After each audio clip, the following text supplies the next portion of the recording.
And then I made this huge one for him. And it was like not even a year later I made this one. Oh, I love this one. He gets so many compliments on this one. And it's a lot flatter, it's not as bumpy. And I use all kinds. I like the blues. Purple's my favorite color. I had to get that purple in, and it was kind of like a haze, like a fog going away. That's how I was seeing this elk. And I love this one. He gets so many compliments on this one. I even did the peyote stitch on the side. I fringed the edge. And it took me about 2 weeks to make this. It's a huge piece. It's really pretty. Yes, thank you. And then I made these ones. They're his cuffs. And these are bigger beads. And this, I just love this piece. And the thing about this is these are his cuffs. He can dance with the elk like that. And if he has a different outfit, he can switch them out and go with the geometric ones. So he has two kinds. I'm currently working on his side drops. And they're going to be like that. They're going to be, I don't know if they're going to be reversible or if they're going to have the two mixed together where it matches. But I've never seen one like this before. And I thought, I saw one and I said to myself, I'm going to make it the cuffs to where it can be used in two ways. But I see him dancing with the elk this side more often than the inside. And people look at it and they say, that's a neat idea. You know, I like this. I like doing beadwork for him. I try not to do beadwork for other people. I know there's a story. A lady was telling me, she's like, she had asked me if I had done my husband's beadwork, and I said, yeah, I do my beadwork for him. And she said, did you know that back in the old days, in the 1800s, the sisters were supposed to do their brother's beadwork? They were to decorate their brother and honor him and decorate him in beadwork, especially if he was of a higher warrior or in a society where he was protective and he would go out on hunting trips. That's when the sister would give him a gift of beadwork, you know. And now I find that so interesting to me. And so I tell my girls that. I tell them, I say, well, you know what? You guys need to do some beadwork for your brother, you know. And you know, it's sort of funny in a way, but they tease him a lot. They say, no, he hasn't done anything for us to give him beadwork. But, you know, he's a hard worker, you know. He's on his own. He's been on his own since he was 18. He went to college. He has 2 degrees. So I made him some pieces too. I made him a couple of medallions. I made him a pair of moccasins. And so all of my kids have some sort of piece that was made by me. And I think they'll cherish that. Hopefully they'll cherish that and show it to their kids and their grandchildren that I had made those. You know, I try not to do beadwork for other people just because it happens a lot that people sell it to other people. It gets bartered, and then nowadays people ask, is it authentic?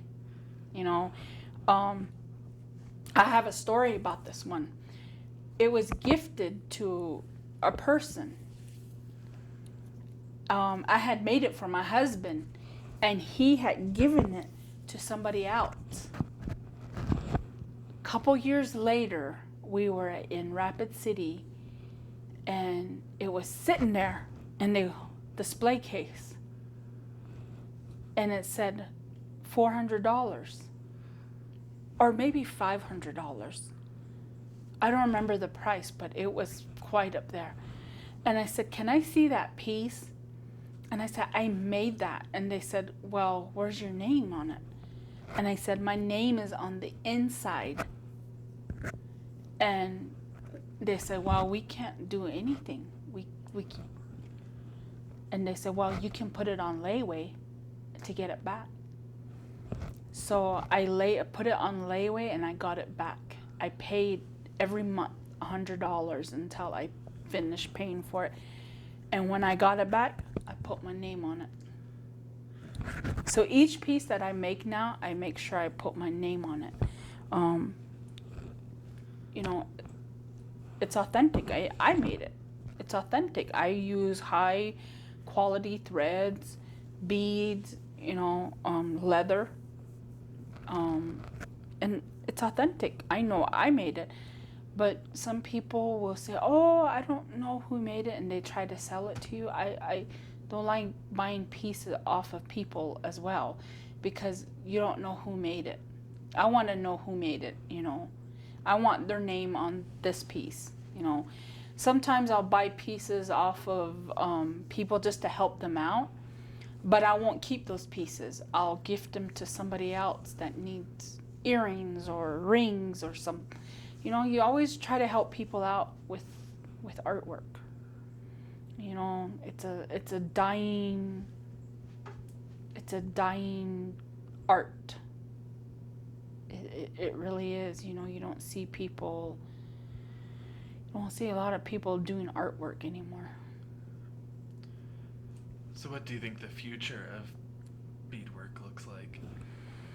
I think with my girls, you know, my daughter, that she likes to do beadwork, she gets a lot of compliments on her beadwork, and she's always proud to say, I made it myself. And they say, oh, you make those? I want to buy a piece. I want to buy from you. How much do you charge? And she'll get really nervous. She's like, I don't know what to sell it to you for, you know. But I know she gets a little overwhelmed with people asking her. But, you know, that might be something she could do on the side when she's going to college, you know. She could do that on the side anytime. But right now, I think she just needs to concentrate on being a high schooler and enjoy life. But I don't think it'll ever totally die out. There's gonna be that one person that's gonna hang on to it, no matter how hard life gets. It's gonna be there. You know, like it happened to me. I picked it up and I put it away, but it was still in me, and I picked it back up. So I don't think it'll ever totally go away.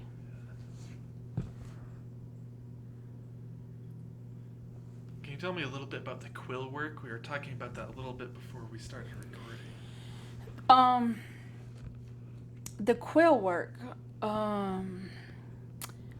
as a Navajo, we were prohibited to work with quills. We considered the porcupine very powerful, and we believed that it would put a sickness on you. The spirit of the porcupine would put a sickness on you, and you would get a difficulty swallowing, and not allowed to wear porcupine jewelry, quills. So kind of went out of my comfort zone, went against my culture, my teachings. But I wanted to teach myself something that I could show to my kids, that sometimes it's okay as long as you ask for forgiveness. we only have one creator, and he's the one that put that porcupine here. You pay respects to the porcupine and say, forgive me for taking your quills and working with it. I think it's okay. So we needed a medicine wheel.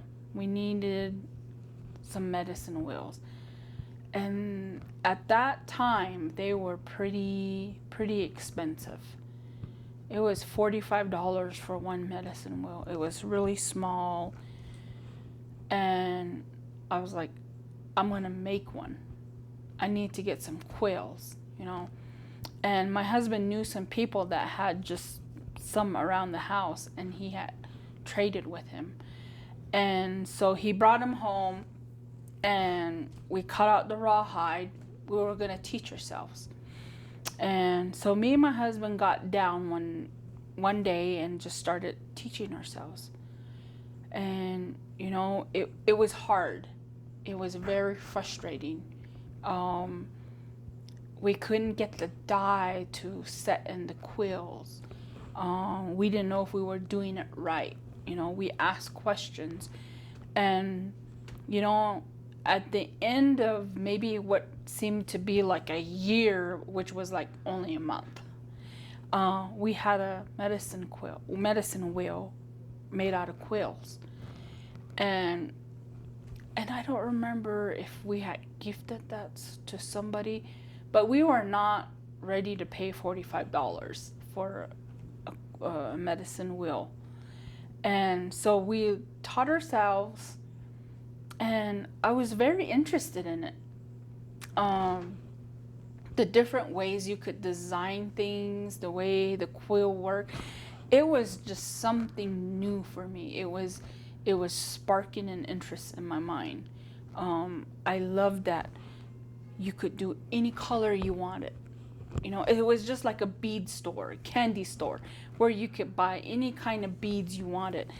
But this was any color you wanted, you could make that color. It was fascinating. It was one of the